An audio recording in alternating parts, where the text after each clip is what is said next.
Hi guys! Welcome back to my channel, and then ngayon gagawa tayo ng dinuguan. So we will do the traditional way here in province. Ayun, so bali merong kanya-kanya ng variation ng dinuguan guys. So pag nasa metro area ka, merong yung dinuguan nila is masabaw. Pero ngayong araw na to, ituturo ko sa inyo kung paano gawin yung dry na dinuguan na isa rin sa mga specialty dito sa probinsya ng Cagayan. So ayan, so bali ipapakita ko lang yung ating mga ingredients. So kailangan lang natin ng bawang sibuyas, ito. Of course, yung meat natin, so bali chinop na natin siya. And then, of course, yung ating magic na dugo. So ayan, that's the main ingredient, yung magic na dugo. Tapos kailangan lang natin ng konting vinegar, salt, at saka yung oil. So, kung makikita nyo yung ambience natin is nasa silong tayo ng puno. So, ayan, kasi para probinsya feel. So, ayan, ipapakita ko sa inyo yung probinsya feels. Para naman feel nyo na probinsya, guys. So, ayun, I think mag-start na tayo. At saka ito pala, so ito rin. So, traditional way din ng pagluluto wherein gagamit lang tayo ng yung tatlong bato. Ayan, na pagharap-harap. And then this one, of course, yung kahoy lang. Ayan. So magigisa na tayo. Ayan. Konting onion, bawang, and then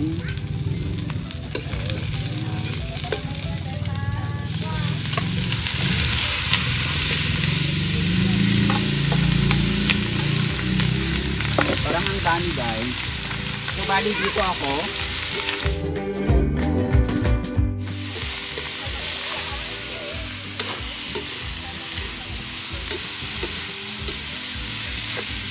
So yung gagawin natin dito is parang gagawin natin siyang maging crispy. Not unlike kapag nasa yung metro ka, ang ginagawa is hindi na siya kailangan crispy. Para lang lumabas yung oil, and then after tatanggalan natin ng oil. Ayan. So iba rin guys pag ang ginagamit mo is yung parang yung kahoy lang, kasi parang mas lumalabas yung aroma ng meat. Ayan. Para feel natin na nasa province tayo dito.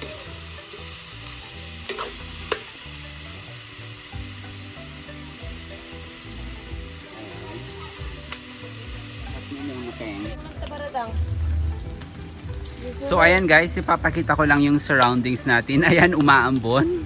Umaambon siya actually. Ayan, umuulan. Ayan. So, pero tuloy pa rin tayo sa pagluluto. Ayan. Atin yung puno. Ayan. Pero buti na lang, nako-cover naman tayo ng puno. So hindi tayo masyado naaambunan. Lumabas na yung oil. Nakapag-produce na siya ng oil. So ibig sabihin natanggal na yung mga fats. So ang gagawin natin, so we want it crispy kasi. So ang gagawin natin, tatanggalan natin nung mantika. Ayan. So tatanggalin natin to. Oh my gosh, tumatalsik siya. Sige, ilagay mo Teng. Oh, ikat mo na Teng. So bali ayan guys, natanggalan na natin ng oil. So lalagyan lang natin siya ng konting water. Ayan. Para after, pag nilagay natin yung blood, didikit siya.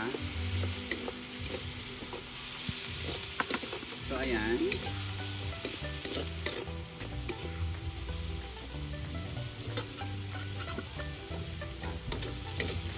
So bali nilagyan natin ng konting water kanina, lalagyan naman natin ng konting vinegar.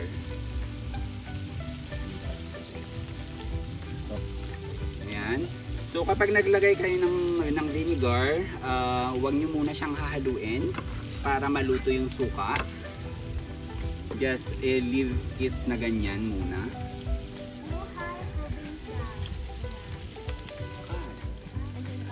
So while waiting dun sa suka na maluto, lalagyan na natin ng salt. Ayan.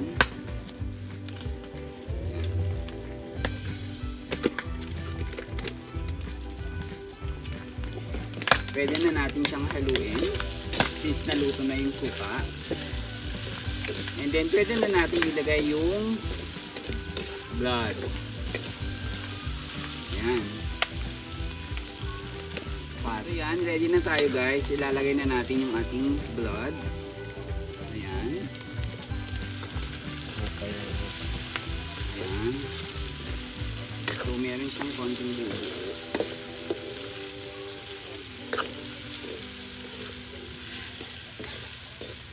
So bali gradually lang yung kanyang paglagay.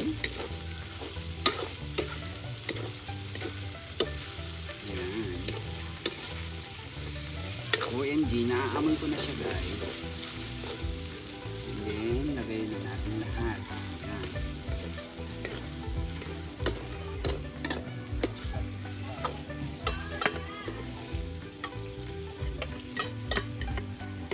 Ayan.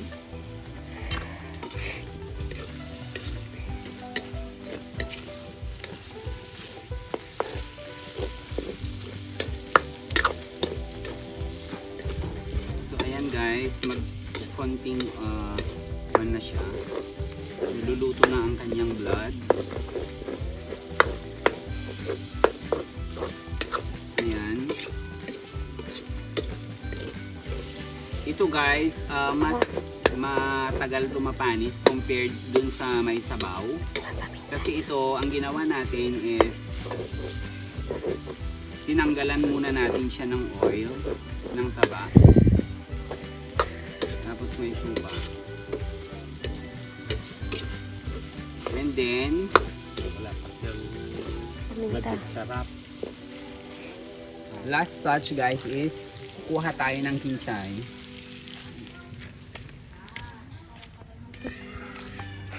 So bali ito yung kinchay natin. Kukunin lang natin siya here into pot. Meron na tayo niyan. Ito guys pala is pampabango. So hindi na natin siya hugasan kasi nahugasan na ng ulan. So ayan, bali ayan. Ikakat lang natin siya. Ayan, lalagay ko na siya. Ayan, and then hahaluin lang natin siya. Ay!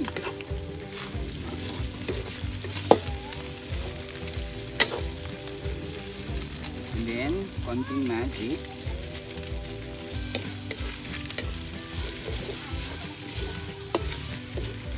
So I think guys, we're good. Ayan. Wow, mabango na siya. Bango. I love it. I love it guys. Let's see.